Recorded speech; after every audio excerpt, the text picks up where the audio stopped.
Chairman Pakistan Tehreek Insaf Imran Khan کا اپنے اہل خانہ کے ذریعے 24 اکتوبر 2023 کو قوم کے نام بھجوایا گیا پیغام۔ میرے پاکستانیوں، گزشتہ چند روز کے دوران ہم نے اپنی آنکھوں سے قانون کو ایک مذاق بنتے دیکھا۔ جو کچھ ہماری نگاہوں کے سامنے ہو رہا ہے وہ ایک لندن منصوبے کا ہی شاخسانہ نہیں بلکہ ایک لندن معاہدے کا نتیجہ ہے جو ایک بزدل بھگوڑے اور کرپٹ مجرم اور اس کے سہولت کاروں کے مابین طے پایا۔ معافی کا پروانہ ہاتھ میں تھما کر عدالتوں سے سزا یافتہ ایک مجرم کی پھر سے سیاست میں واپسی کا اس کے سوا کوئی راستہ نہیں کہ ریاستی اداروں کو تباہی کے گھاٹ اتارا جائے۔ چنانچہ جو کچھ ہم دیکھ رہے ہیں وہ ہمارے نظام انصاف کا مکمل انہدام اور تباہی ہے۔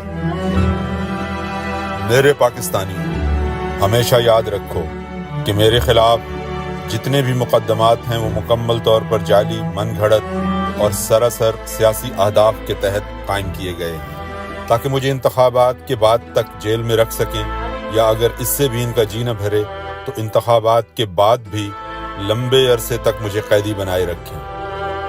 تاہم میری قوم میں بڑھتا ہوا شعور اور بند کمروں میں تیار کی جانے والی سازشوں کے خلاف زور پکڑتی مزاحمت انہیں خوف زدہ کرتی ہے۔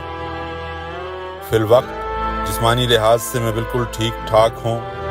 اگر میرے جسم پر کسی قسم کا ذوف یا کمزوری طاری ہوتی تو مجھے اس کا احساس ہو جاتا، مگر یہ پہلے ہی 2 مرتبہ دن دہاڑے میری جان لینے کی کوشش کر چکے ہیں۔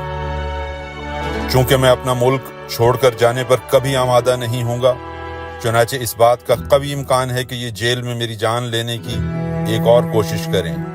یہ کوشش مجھے آہستہ آہستہ زہر دینے کی صورت میں بھی ہو سکتی ہے۔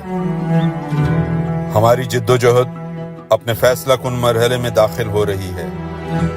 آپ کو اپنے حقوق اور اپنے ملک کی آزادی کی لڑائی خود سے لڑنی پڑے گی۔ میں نے اپنے وکلاء اور تنظیمی ذمہ داران کو ہدایات بھیجی ہیں کہ ملک بھر میں کنونشنز منعقد کیے جائیں اور جب بھی انتخابات کا موقع آئے اس کے لیے بھرپور انتخابی مہم چلائی جائے۔